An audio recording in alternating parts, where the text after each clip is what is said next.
രാഹുൽ ഈശ്വറെ, നിങ്ങൾക്ക് തെറ്റിപ്പോയി. കഴിഞ്ഞ കാലങ്ങളെക്കുറിച്ചൊക്കെ ഒന്ന് ഓർക്കണ്ടേ? ഇങ്ങനെ കിടന്ന് പുലമ്പുമ്പോൾ അങ്ങ് ഈരാറ്റുപേട്ടയിൽ പൂഞ്ഞാർ മണ്ഡലത്തിൽ ഒരാശാനുണ്ടായിരുന്നു, സാക്ഷാൽ PC ജോർജ്. നാവെടുത്താൽ വിദ്വേഷം മാത്രം പറയുന്ന വിദ്വാനെ രാത്രിക്ക് രാമാനം കേരളത്തിലെ പിണറായി പോലീസ് പട പൊക്കി തിരുവനന്തപുരത്ത് കൊണ്ടുപോയ ഒരു ദിവസമുണ്ടായിരുന്നു. ഈ നാട്ടിൽ വിദ്വേഷം ഇങ്ങനെ വന്ന് വിളിച്ചു കൂവാമെന്ന് നിങ്ങൾ കരുതിയപ്പോ നിങ്ങൾ അറിയാതെ പോയൊരു കാര്യമുണ്ട്. ഇത് ഭരിക്കുന്നത് കോൺഗ്രസ് അല്ല. തൻ്റെ ഇടത്തോടെ ആർജവത്തോടെ നിലപാടെടുക്കാൻ 10 തവണ ആലോചിക്കുന്ന നട്ടല്ലില്ലാത്ത കോൺഗ്രസ് ഭരിക്കുന്ന നാടായി നിങ്ങൾ കണ്ടോ ഇതിനെ? ആർജവത്തോടെ, കേഡർ സംവിധാനത്തോടെ, ചങ്കൂറ്റമുള്ള, ഇരട്ട ചങ്കുള്ള നേതാവ് ഭരിക്കുന്ന നാടാണിതെന്ന് കാണണമായിരുന്നു. എത്ര ദിവസമായി നിങ്ങൾ അഴിക്കുള്ളിൽ? ഈ നാടിൽ വിദ്വേഷം തുളുമ്പുന്ന പ്രസ്താവനകൾ നടത്തി എന്തും വിളിച്ചു പറയാമെന്നുള്ള നിങ്ങളുടെ നാവിനാണ് പിണറായി പോലീസ് കൂച്ചുവിലങ്ങിട്ട് കളഞ്ഞത്.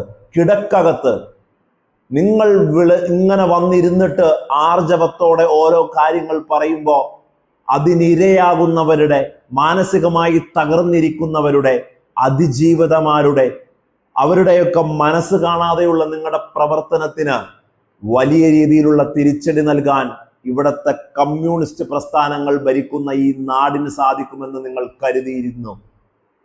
നിങ്ങൾ കൃത്യമായി മനസ്സിലാക്കേണ്ട ഒരു കാര്യമുണ്ട്.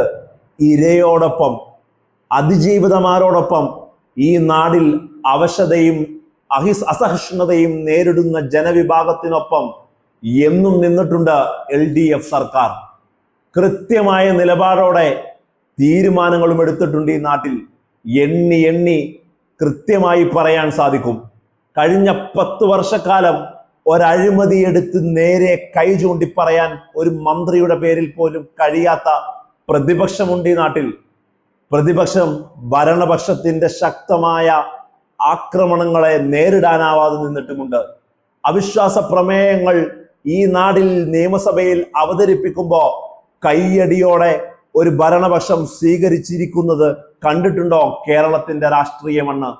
അത്രമേൽ വലിയ കേഡർ സംവിധാനങ്ങളോടെ പോകുന്ന, നിലപാടിൽ വെള്ളം ചേർത്ത് ചരിത്രമില്ലാത്ത പിണറായി 10 വർഷം തികച്ച് 2026 നിയമസഭാ തെരഞ്ഞെടുപ്പിന് ചങ്കുവിരിച്ച്, നെഞ്ചുവിരിച്ച്, ഹൃദയം തുറന്ന് ഈ നാടിനെ നേരിടാൻ ഒരുങ്ങുമ്പോൾ ഈ നാട്ടിൽ ശക്തമായ പീഡനങ്ങൾക്ക് ഇരയായിരിക്കുന്ന ജനവിഭാഗങ്ങൾക്ക് മേൽ കടന്നാക്രമിക്കുന്ന രാഹുൽ ഈശ്വറിന്റെ നിലപാടിനാണ് പിണറായി സർക്കാർ കടിഞ്ഞാണിട്ട് കൂച്ചുവിലങ്ങിട്ട് ദിവസങ്ങളായി അഴിക്കുള്ളിൽ കിടക്കുന്നത്. ഒരു പക്ഷേ ഇനി ജാമ്യം കിട്ടി നിങ്ങൾ പുറത്തു വന്നാലും കരുതിയിരുന്നോ രാഹുൽ, ഇത് പിണറായി ഭരിക്കുന്ന നാടാണ്, ഇത് LDF ഭരിക്കുന്ന നാടാണ്, ഇവിടെ നിലപാടെടുക്കാൻ കോൺഗ്രസിനെ പോലെ 10 നേതാക്കന്മാരുടെ തിണ്ണ നിരങ്ങേണ്ട കാര്യമില്ല. എടുക്കും നിലപാട്, എടുത്തിരിക്കും നിലപാട്. ഒരു നിലപാട് ഒരു സ്ഥലത്ത് നിന്ന്, ഒരു നേതൃത്വത്തിൽ നിന്ന് വന്നാൽ എണ്ണയിട്ട യന്ത്രം പോലെ ഏറ്റവും താഴെയുള്ള ലോക്കൽ കമ്മിറ്റി അംഗം പോലും ഒരു മറുവാക്ക് പറയാതെ അംഗീകരിക്കുന്ന അച്ചടക്കമുള്ള പാർട്ടി പ്രവർത്തകരുള്ള LDF നയിക്കുന്ന CPM നേതൃത്വം നൽകുന്ന ഈ മുന്നണി ഉണ്ടല്ലോ, അതങ്ങനെയാണ് വളർന്നു വന്നത്. 15ാം വർഷം തികയ്ക്കും പിണറായി 2026 നിയമസഭാ തെരഞ്ഞെടുപ്പിൽ അധികാരത്തിൽ വന്ന്. അത്രമേൽ വലിയ ശക്തവും ആത്മവിശ്വാസവുമുള്ള ഈ സർക്കാരിന് മേൽ നിങ്ങൾ ഇവിടെ കിടന്നിങ്ങനെ പുലമ്പുമ്പോ മനസ്സിലാക്കിക്കോ, കേരളത്തിൽ രാഷ്ട്രീയ വിദ്വേഷം വിളമ്പുന്ന, വർഗീയത വിളമ്പുന്ന ഏതൊരു മനുഷ്യനുമുള്ള ഒരു വെല്ലുവിളി കൂടിയാണ്, ഒരു മുന്നറിയിപ്പ് കൂടിയാണ് രാഹുൽ ഈശ്വറിന്റെ ജയിൽവാസം എന്ന് കരുതിയിരിക്കുക.